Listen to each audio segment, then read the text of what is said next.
Thank you for plugging into this Family Life News podcast, streaming issues-driven, family-focused news.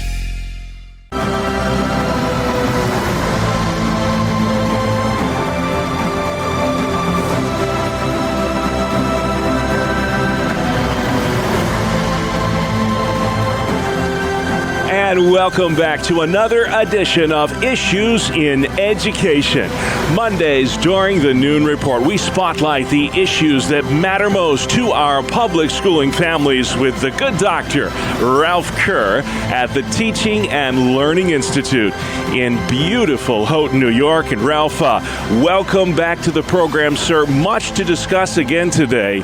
I want to start by just highlighting the whole reason you exist, and that is to get Christians involved in their public schools, get Christians to serve on school boards. And if there ever was a time to do that, that time is now. When you look at what we're witnessing in Loudoun County, Virginia, time for people of faith to step up and serve. What is it going to take, Ralph, to get more Christians engaged in public education? I appreciate you asking that question, Bob, because that is all about our mission. Several years ago, I wrote a book called The Sin of Apathy because I saw people just not getting involved. And as you mentioned, recently there have been several issues that should be motivating people to get involved. The Loudoun County situation, there's been concern about the CRT, which we're going to talk about later. Yeah. And so many issues that are just highlighting now the need for people of faith to get involved at the local school level.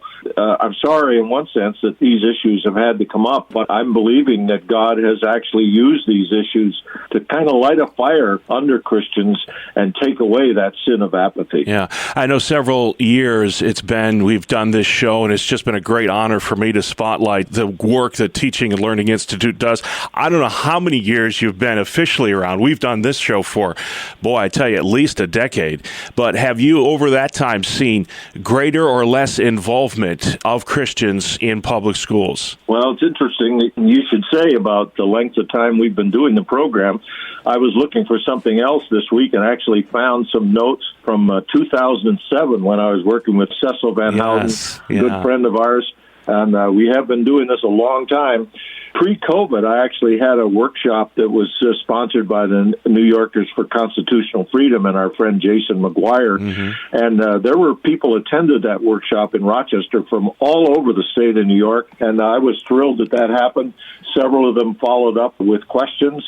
And since then, I've actually done some video sessions that Jason is posting on the topic of school board service on his website. Yeah. So people are getting involved, and I'm grateful for that. That is awesome. I hate to see those ballots that have write-in candidates because there aren't enough people willing to step up and serve on their school board. If you want to make a difference in your community, there's no greater way of doing that than to serve on your school board. Well, we mentioned Virginia to start and the controversy going on in Loudoun County, but we'll end with Virginia as well, and the critical race theory that is being taught in schools there and how much that has influenced the race for governor, which will be decided tomorrow in Virginia. We want to know how we always want to be proactive and not reactive, and constructive and not destructive. So how can parents engage their local school if they're concerned about critical race theory and whether or not that's being taught where their student attends? Well, they can certainly ask their children what's going on with the whole topic,